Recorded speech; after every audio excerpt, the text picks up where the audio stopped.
Number 10 Ant Man. तो Ant Man पूरे Marvel Cinematic Universe का one of the most powerful Avenger है। एंटमैन यानी कि स्कॉट लैंग एक MIT ग्रेजुएट इलेक्ट्रिक इंजीनियर है, इसीलिए IQ लेवल के हिसाब से भी एंटमैन बहुत स्मार्ट है, बस हमें ऐसा लगता नहीं है। इसके अलावा एंटमैन के पास एक एडवांस टेक्नोलॉजी का सूट है, जिसके जरिए वो पिम पार्टिकल्स को अपनी पूरी बॉडी पर यूज कर सकता है और उससे अपने साइज को बहुत ज्यादा छोटा या बहुत ज्यादा बड़ा कर सकता है। इसके अलावा ये सूट एंटमैन को सुपर ह्यूमन पावर्स भी प्रोवाइड करता है, जैसे कि सुपर ह्यूमन स्ट्रेंथ और सुपर ह्यूमन ड्यूरेबिलिटी। एंटमैन के इस सूट में EMP कम्युनिकेशन डिवाइस भी है, जिससे एंटमैन इंसेक्ट से कम्युनिकेट कर सकता है और उन्हें अपने लिए यूज भी कर सकता है। एंटमैन इतना पावरफुल है कि कैप्टन अमेरिका सिविल वॉर के एयरपोर्ट बैटल के अंदर जब वो जायंटमैन बनता है, तब वो वॉर मशीन को अपने एक ही हाथ से पकड़ लेता है और इसके आगे वो स्पाइडरमैन को भी अपना एक ही हाथ मारकर गिरा देता है। और इनके भी ऊपर एवेंजर्स एंड गेम के अंदर एंटमैन एक बड़े से लेविथन को भी एक ही पंच में नॉकआउट कर देता है।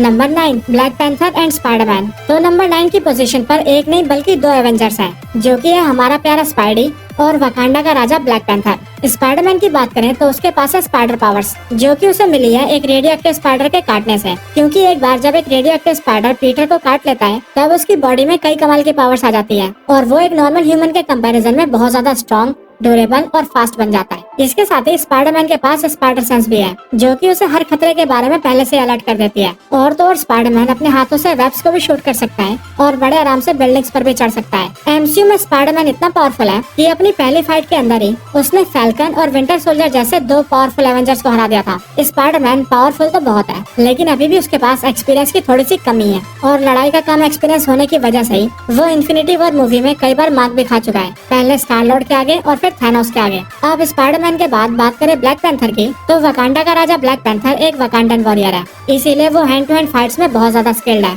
इसके अलावा ब्लैक पैंथर ने हार्ट शेप हब को भी कंज्यूम किया है, जिस वजह से उसके अंदर कई सुपर ह्यूमन पावर्स भी हैं, जैसे कि super human strength, super speed, super human durability, advance agility and reflexes और शार्प सेंसेस। ब्लैक पैंथर एक वाइब्रेनियम सूट भी पहनता है, जो कि न सिर्फ उसकी स्ट्रेंथ को बढ़ाती है, बल्कि उसकी बॉडी को हर अटैक से प्रोटेक्ट भी करती है और इसीलिए ब्लैक पैंथर अपने वाइब्रेनियम सूट के साथ किसी भी बैटल में उतर सकता है।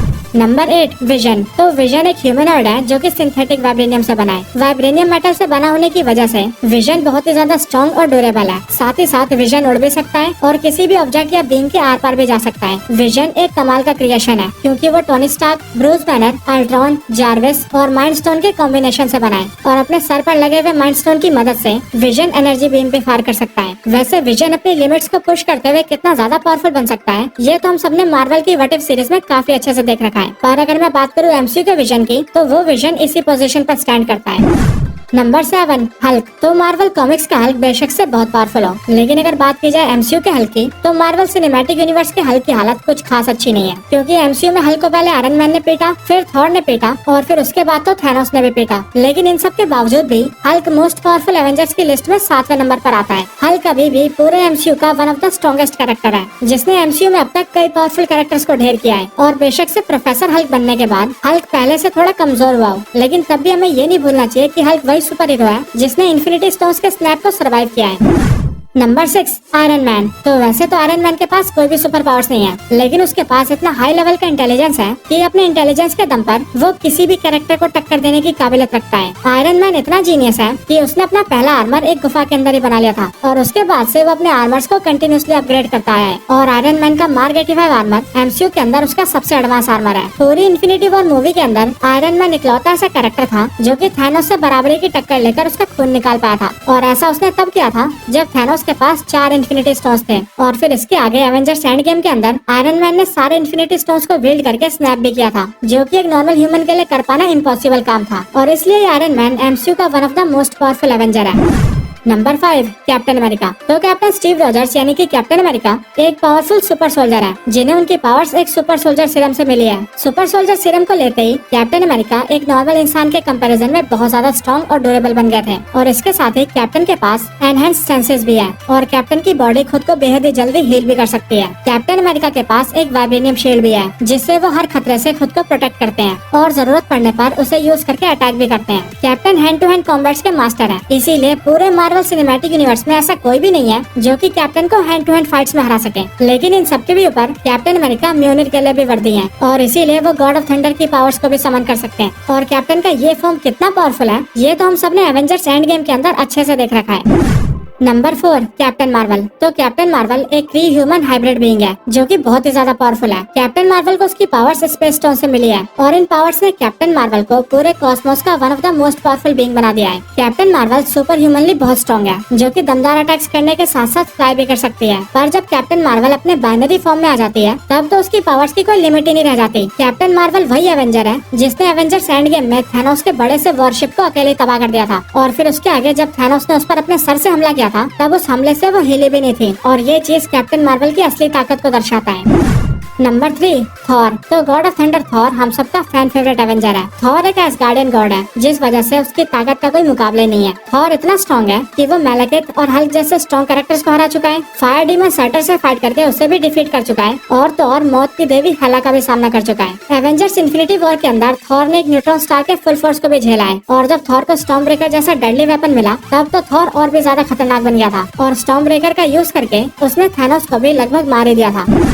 Number 2 doctor Strange. तो doctor Stephen Strange master of mystic arts होने के साथ साथ अर्थ के फॉर्मर सॉर्सरर सुप्रीम भी है। डॉक्टर स्ट्रेंज के पास इनफिनिट मैजिकल पावर्स का एक्सेस है जिन्हें वो स्पेल्स को कास्ट करके यूज करते हैं। डॉक्टर स्ट्रेंज ने कामर ताज के अंदर एंशिएंट वन से ट्रेनिंग ली है जहाँ पर उन्होंने बहुत ही कम वक्त के अंदर बहुत से बड़े बड़े मैजिक्स को भी सीख लिया है। डॉक्टर स्ट्रेंज एल्ड्रिज मैजिक को यूज करते हैं और इस मैजिक को यूज करके वो पोर्टल क्रिएट कर सकते हैं, एनर्जी प्रोजेक्शन कर सकते हैं, एस्ट्रल प्रोजेक्शन कर सकते हैं, मिरर डायमेंशन को एक्सेस कर सकते हैं और तो और फायर और वाटर जैसे एलिमेंट्स को भी मैनिपुलेट कर सकते हैं जैसा कि डॉक्टर स्ट्रेंज ने एवेंजर्स एंड गेम में किया भी था। पर डॉक्टर स्ट्रेंज को अपने किसी भी मैजिक को यूज करने के लिए अपने हाथों को मूव करना पड़ता है, इसीलिए ये चीज डॉक्टर स्ट्रेंज के लिए उनकी एक वीकनेस भी है। और एवेंजर्स इन्फिनिटी वॉर में भी जब एबोनी मॉर डॉक्टर स्ट्रेंज के इस वीकनेस को समझ जाता है तब वो अपनी पावर से डॉक्टर स्ट्रेंज के हाथों को जकड़ लेता है जिसके बाद डॉक्टर स्ट्रेंज अपना कोई भी मैजिक यूज नहीं कर पाते।